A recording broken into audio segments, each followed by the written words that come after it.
bonjour et joie nouvelle de nous retrouver dans notre émission Ta parole est vérité. Nous allons faire un petit peu la différence avec d'habitude puisque j'ai décidé de faire un petit cycle sur le thème de la Vierge Marie. Alors, c'est aussi pour dénoncer, vous voyez, ces gros mensonges qu'on entend, hein, de soi-disant hommes de Dieu. C'est pour ça que moi je n'aime pas le mot homme de Dieu, parce que les hommes de Dieu aujourd'hui, la plupart sont des charlatans et des bandits. Ce sont des gens qu'on appelle hommes de Dieu parce qu'une fois que l'Église catholique, on l'a chassé, on l'a mis de côté, on a commencé à fonder d'autres églises, et comme ils ne peuvent pas s'appeler prêtres, il faut bien leur donner un nom, et on les appelle hommes de Dieu. Et vous avez des gens qu'on appelle hommes de Dieu aujourd'hui qui sont de véritables bandits. Je crois qu'on a plein d'exemples, hein, qu'on connaît un peu partout. On a vu ces vidéos qui circulent dans lesquelles on voit des jeunes garçons qui se roulent par terre comme étant possédés. Et c'était l'échauffement, hein, avant la véritable soirée où le pasteur allait faire son one-man show. Et on a vu ces vidéos où ce jeune homme se roule par terre au nom de Jésus-Christ, et il prend tous les sens. Et puis ensuite, son téléphone sonne. Et quand son téléphone sonne, il dit: Pasto, 1 minute. Il prend son téléphone. Allô, oui, comme tu vois là, je suis au travail, je te rappelle quand j'aurai fini. À tout à l'heure. Tac, et puis il continue à se rouler par terre. Et je crois que nous tous, on connaît des situations dans lesquelles on a fait des faux miracles dans ces églises bizarres d'aujourd'hui, avec des fausses prophéties, avec des gens bon, tout ce qu'on connaît comme histoire par rapport à tout cela. Et en même temps, alors il y a le passage de Matthieu chapitre 7, verset 21, ce n'est pas celui qui dit Seigneur, Seigneur qui entrera dans le royaume des cieux, mais celui qui fait la volonté de mon Père. Et il y a plein de gens qui disent Seigneur, Seigneur aujourd'hui qui n'entreront pas dans le royaume des cieux. C'est pour ça que nous devons être capables d'avoir la sagesse suffisante, le recul suffisant pour discerner s'il y a une vérité quelque part et où elle se trouve. Et donc c'est important qu'on puisse réfléchir à cela. Et donc, je vais prendre un exemple. Moi, par exemple, je vais citer même ce pasteur que tout le monde connaît, qui s'appelle Marcello Tunasi, qui est un menteur avéré. Hein, si vous voulez, vous regarderez sa vidéo sur YouTube. Il a fait une vidéo qui s'appelle Les vérités bibliques sur Marie. Hein, et dans les vérités bibliques sur Marie, il y a au moins 30 mensonges. C'est dans cette vidéo qu'il dit, par exemple, que les catholiques, c'est l'antichambre pour l'enfer. Allez dire que j'ai dit. Bon, il a dit. Et maintenant, on a compris que tous les catholiques, pour lui, 1 milliard, 300 millions de catholiques aujourd'hui sont des gens qui sont dans l'antichambre pour l'enfer. Et que l'Église catholique nous envoie en enfer. Dans cette même vidéo, alors il ment comme il respire, puisque à un moment, il dit Dieu aurait pu susciter une autre vierge de la tribu de Lévi pour accoucher Jésus. Manque de peau, dont descend Jésus-Christ, n'est pas la tribu de Lévi. C'est la tribu de Judas. C'est quand même dommage pour quelqu'un qui se prend pour un prédicateur, un homme de Dieu. Alors pire que ça en plus, c'est que maintenant, qu'est-ce qu'il fait? Il va dire que l'Immaculée Conception, chez nous les catholiques, qui est un dogme qui existe chez nous, il dit que le dogme de l'Immaculée Conception, c'est Marie qui accouche en étant vierge. C'est une aberration intellectuelle qui montre bien le niveau de bêtise qu'ont des hommes de Dieu aujourd'hui et qui mentent comme ils respirent. Et c'est quand même inquiétant. Et c'est dans cette vidéo qu'il dit carrément, alors parce qu'au bout d'un moment il faut quand même répondre à ces gens-là, que nous l'Église catholique, on a fait de Marie une déesse. Et que l'Église catholique n'est pas l'Église du Christ, mais l'Église de Marie, et que c'est Marie qui est Dieu chez nous. Vous vous rendez compte du niveau mental d'un homme de Dieu comme celui-ci? Donc forcément, à partir du moment où il y a tant de mensonges, je vous rappelle Jean 8, 44, la Bible est claire, votre père à vous c'est le diable parce que vous êtes des menteurs. Et c'est pour ça que je ne pense pas que l'Esprit Saint de Marcello Tunasi soit l'Esprit Saint que moi je connaisse. On a deux Esprits Saints différents. Et il faut arriver à discerner aujourd'hui le faux Esprit Saint qui fait mentir les gens du véritable Esprit Saint qui nous conduit à la vérité tout entière. Et je crois qu'objectivement, nous tous, on peut aujourd'hui réfléchir pour essayer de savoir, est-ce qu'il y a encore une vérité par rapport à Dieu quelque part? Alors, on aurait pu, je fais un cycle sur la Vierge Marie, mais on aurait pu faire un cycle aussi sur l'Inquisition. Combien de gens parmi vous pensent que l'Inquisition était une œuvre mauvaise? Et c'est ce qu'on vous a enseigné. C'est ce qu'on nous a enseigné.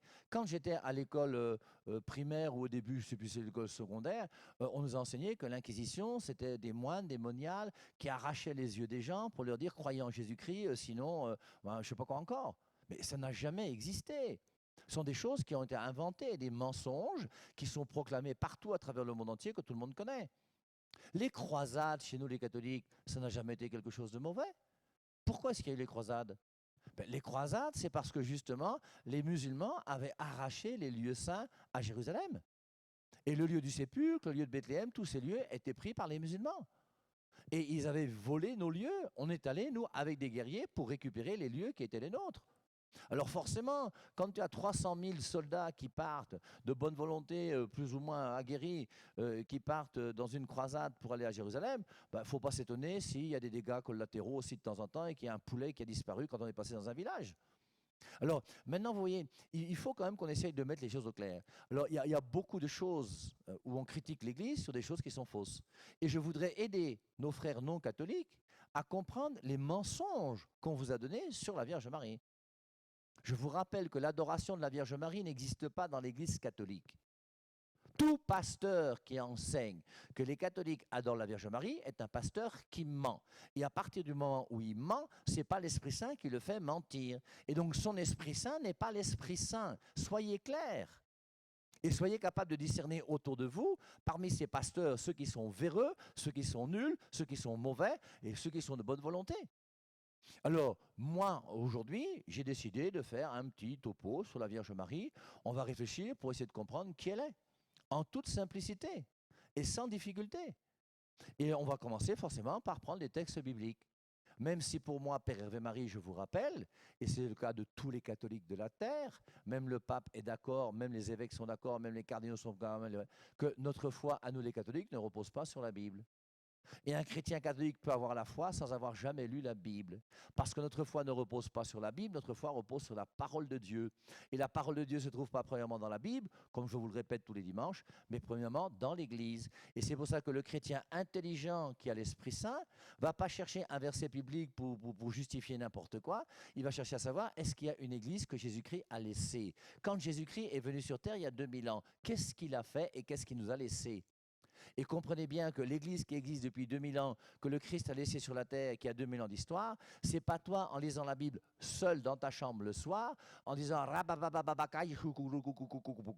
qui va commencer à dire que voici comment il faut interpréter les Saintes Écritures.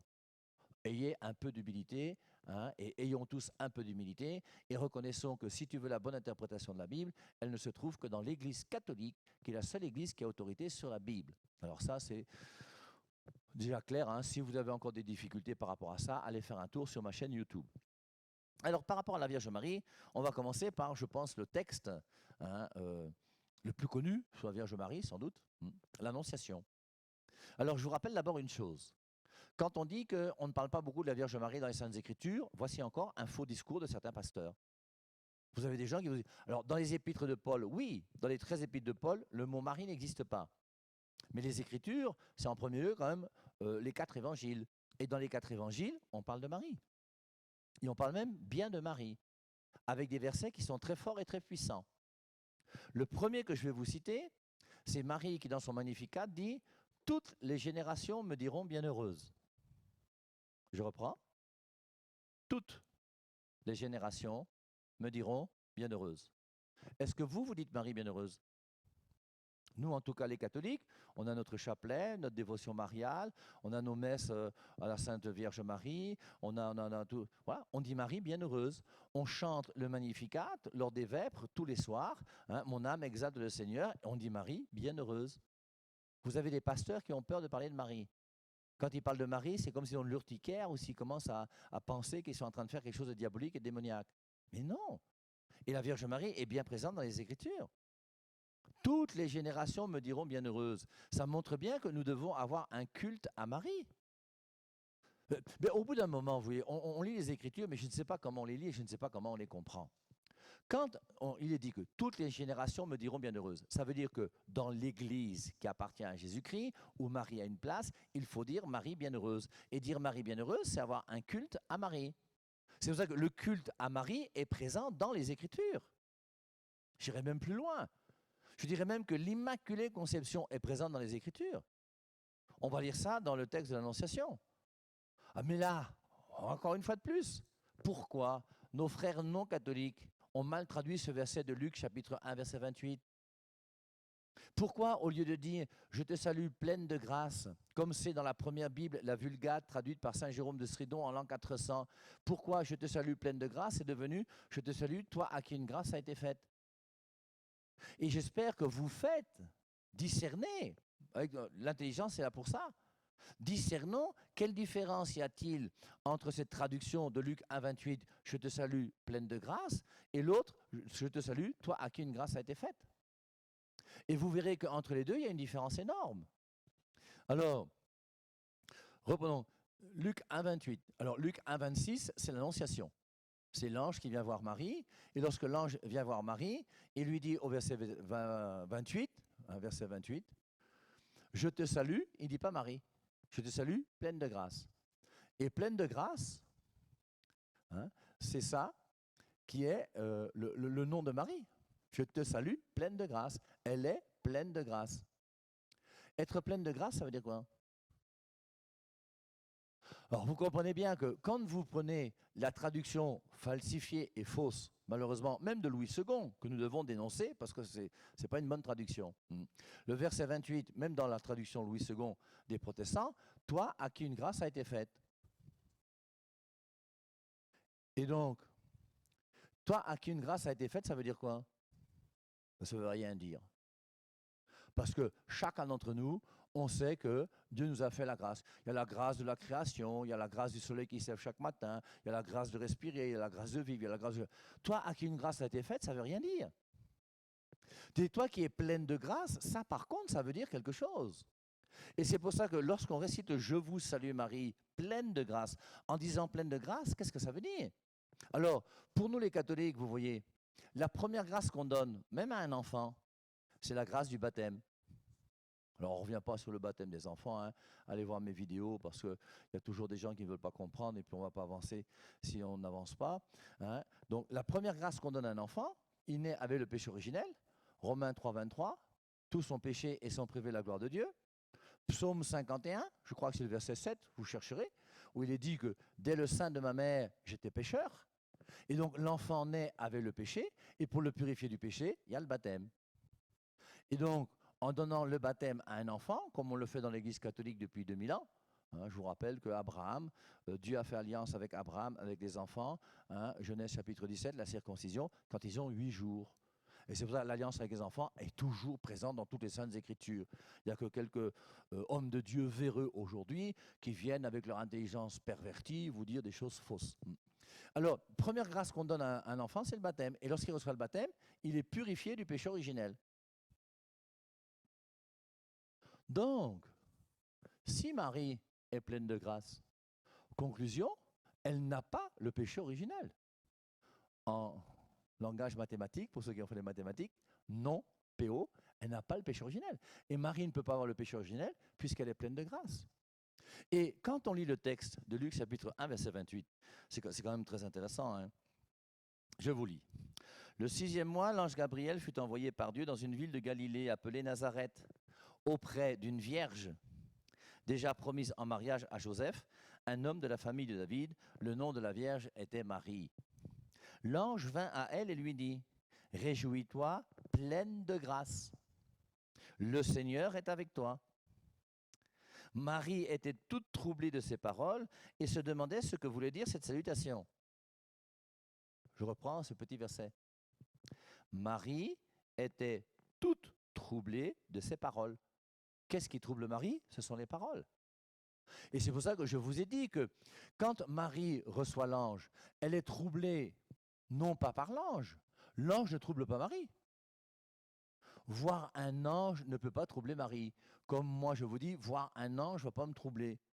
Même si Jésus-Christ apparaît ici maintenant, là, ça ne va pas me troubler. Même si la Vierge Marie s'assoit là quelque part, ça ne va pas me troubler. Il n'y a pas de souci. Je sais que la Vierge Marie existe, je sais que Jésus existe. Les voir ou pas les voir, ça ne change rien. Je n'ai pas besoin de voir Jésus ou de ne pas le voir, de voir Marie ou de ne pas la voir. Moi, ça ne m'intéresse même pas. Vous qui voulez la voir, demandez. Moi, ça ne me dit rien du tout. Bon, s'ils veulent venir, ils viennent. Moi, je ne veux pas m'opposer non plus à eux. C'est clair. Mais on comprend que Marie n'est pas troublée par l'ange. Beaucoup d'entre nous seraient troublés par la présence d'un ange. Mais ce qui trouble Marie, c'est les paroles. Elle est troublée par ce qui est dit. Et la parole de l'ange, il y a de quoi troubler. Je reprends. L'ange vint à elle et lui dit, réjouis-toi, pleine de grâce. Le Seigneur est avec toi. Marie était toute troublée de ces paroles et se demandait ce que voulait dire cette salutation. La salutation pleine de grâce. Et c'est pour ça que quand on dit que Marie est pleine de grâce, pour moi, ça veut dire qu'elle n'a pas le péché originel. Et si elle n'a pas le péché originel, ça veut dire quoi? Bien, ça veut dire qu'elle est immaculée dès sa conception. Et l'immaculée conception de Marie, c'est quoi? Hein? Alors, c'est pas Marie qui accouche en étant vierge, comme dit ce faux homme de Dieu, Marcelo Tunasi.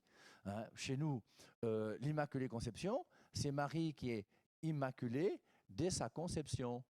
La conception, on sait ce que c'est le spermatozoïde de son papa qui féconde l'ovule de sa maman. Ça, c'est la conception. Et dès le moment de la conception de Marie, elle reçoit une grâce particulière qui fait qu'elle est immaculée. Immaculée, ça veut dire sans tache. Et donc, dès sa conception, elle est sans tache. Immaculée conception veut dire qu'elle est sans le péché originel. Ce que dit, comme je viens de vous le dire, Luc 1, 28.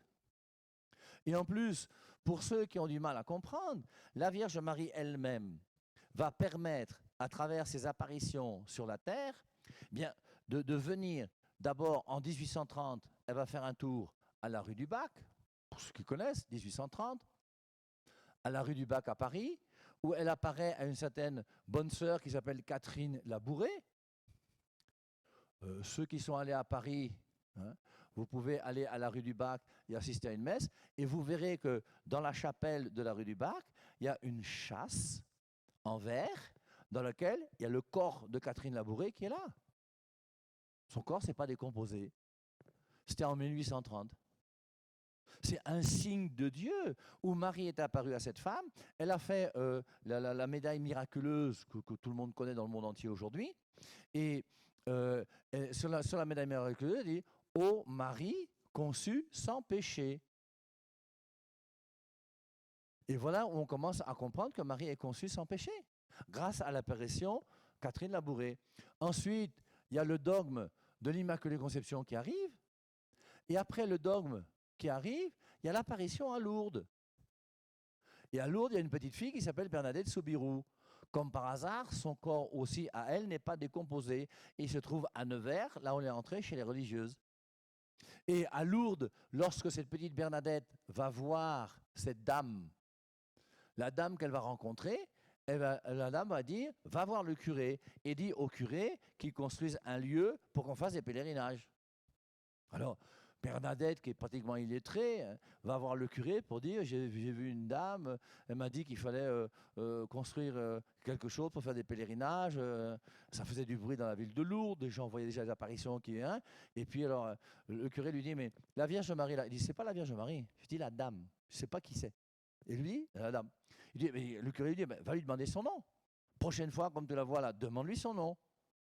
Et alors, la fois d'après, quand Bernadette a vu la Vierge Marie, elle a demandé le nom à la Vierge Marie. Et la Vierge Marie a dit, je m'appelle l'Immaculée Conception.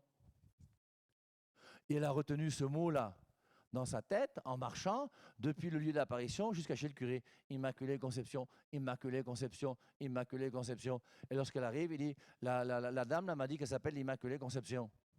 Le curé s'assoit. Il dit, assieds-toi. L'Immaculée Conception, c'est quoi? Il dit, je ne sais pas, moi. C'est une illettrée. Et c'est là où, quelques années auparavant, l'Église avait donné le dogme de l'Immaculée Conception. Il a commencé à expliquer, et on voit comment même l'histoire de l'Église apporte. Je vais vous lire un petit passage de Marc chapitre 16. La finale de Marc 16, où il est dit, « Le Seigneur, après leur avoir parlé, fut enlevé au ciel, et il s'assit à la droite de Dieu. » Le verset 20, dernier verset de Marc 16. C'est le dernier verset de Marc tout court, puisqu'il n'y a que 16 chapitres dans Marc, j'espère que vous le savez. Et ils s'en allèrent prêcher partout. Le Seigneur travaillait avec eux et confirmait la parole par les signes qui l'accompagnaient. Le Seigneur confirme la parole par les signes qui l'accompagnent. Eh bien, Lourdes, tous ces gens sont des signes qui accompagnent la parole. Je vais prendre un autre exemple si vous voulez. Pour ceux d'entre vous qui doutent que l'Eucharistie soit réellement le corps du Christ. Jésus-Christ, on sait, le jeudi saint, à la scène, hein, il va prendre du pain, il va prendre du vin, et à la fin du repas, il va dire « Ceci est mon corps ». Alors, c'est son corps ou c'est pas son corps? Si on pense que Jésus-Christ n'est pas un menteur, on est obligé de dire que c'est son corps. Et c'est pour ça que tous les pasteurs qui vous enseignent que l'Eucharistie n'est pas le corps du Christ sont des pasteurs qui vous mentent. Ce sont des faux pasteurs, des faux hommes de Dieu. Il faut mettre les choses au clair. Et quels sont les signes qui accompagnent l'Eucharistie? L'Anciano. On en a déjà parlé une fois ou l'autre ici. Et je vous rappelle donc que dans un village en Italie qui s'appelle Lanciano, cherchez, prenez un moteur de recherche, cherchez Lanciano. Et vous verrez, miracle eucharistique. Et ce miracle eucharistique, qu'est-ce qui se passe? Eh bien, il y a eu un prêtre qui célébrait la messe, et en célébrant la messe, son hostie qu'il a utilisée est devenue de la chair. Le calice dans lequel il y avait du vin est devenu du sang. C'était vers 600, après Jésus-Christ. Donc, il y a 1400 ans, puisqu'on est en l'an 2000. Et depuis 1400 ans, cette chair et ce sang sont toujours visibles à l'Anciano. Moi, j'ai vu. Quand je me suis converti, 3 mois plus tard, j'ai fait un pèlerinage à Rome, j'ai fait un pèlerinage à San Giovanni Rotondo où Padre Pio a vécu, et je suis allé faire un tour à l'Anciano. Et tu vois une hostie, dont une partie de l'hostie là, a été prise parce qu'on a fait des études avec, donc c'est une hostie qui n'est plus très, très ronde, mais elle est là depuis 1400 ans, pas décomposée. Voici les signes qui accompagnent. Et donc le miracle de l'an veut bien que oui, il y a cette chair qui est là, ce sang qui est là, ces caillots de sang qui sont là, depuis 1400 ans, sans jamais avoir été décomposés. Vous cherchez encore des miracles où et vous cherchez quoi? Voici les signes qui accompagnent la prédication de la parole de Dieu. Et parmi ces signes, il y a des signes par rapport à ce qu'on a vu par rapport à l'Immaculée Conception, Luc chapitre 1, verset 28. Alors, ce passage, vous voyez, de l'Annonciation, le 6e mois, c'est le 6e mois après l'annonce à Zacharie, et non pas le 6e mois de l'année. Le 6e mois, l'ange Gabriel fut envoyé par Dieu dans une ville de Galilée appelée Nazareth, auprès d'une vierge déjà promise en mariage à Joseph, un homme de la famille de David. Le nom de la vierge était Marie. Promise en mariage, ça veut dire qu'ils sont fiancés. S'ils sont fiancés, ça veut dire quoi? Les fiancés sont là en vue du mariage. Et donc le mariage sera une question de secondes, de semaines, de mois, peu importe, mais ça ne va pas tarder à venir. L'ange vint à elle et lui dit, « Réjouis-toi, pleine de grâce, le Seigneur est avec toi. » Alors le fait déjà que Marie soit pleine de grâce, c'est extraordinaire. On a vu au début de cette émission, désormais, tous les âges me diront bienheureuse. On dit qu'elle est pleine de grâce. On dit qu'elle est bénie entre toutes les femmes. On dit que bienheureuse celle qui a cru en l'accomplissement des paroles qui furent dites de la part du Seigneur. On dit même qu'elle est la mère de Dieu. Vous avez encore des pasteurs aujourd'hui qui vont dire que Marie n'est pas mère de Dieu. Mais quand tu réfléchis, tu n'arrives pas à comprendre. C'est vraiment s'opposer pour s'opposer. Marie a accouché qui? Jésus. Jésus est qui? Vrai Dieu et vrai homme. Donc Marie est bien mère de Jésus qui est vrai Dieu. Enseigner que Marie n'est pas mère de Dieu, c'est contraire aux Écritures. D'ailleurs, c'est même dans Luc chapitre 1, le verset 43, que je peux vous lire si vous voulez. Or, quand Élisabeth entendit la salutation de Marie, l'enfant tressaillit dans son ventre. Élisabeth fut remplie d'Esprit Saint, et elle s'écria, « Tu es bénie parmi les femmes, et le fruit de ton ventre est béni. Que m'arrive-t-il donc?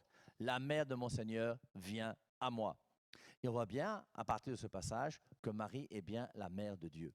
Donc, notre dévotion mariale trouve des vérités bibliques qui confortent ce que nous faisons dans notre Église.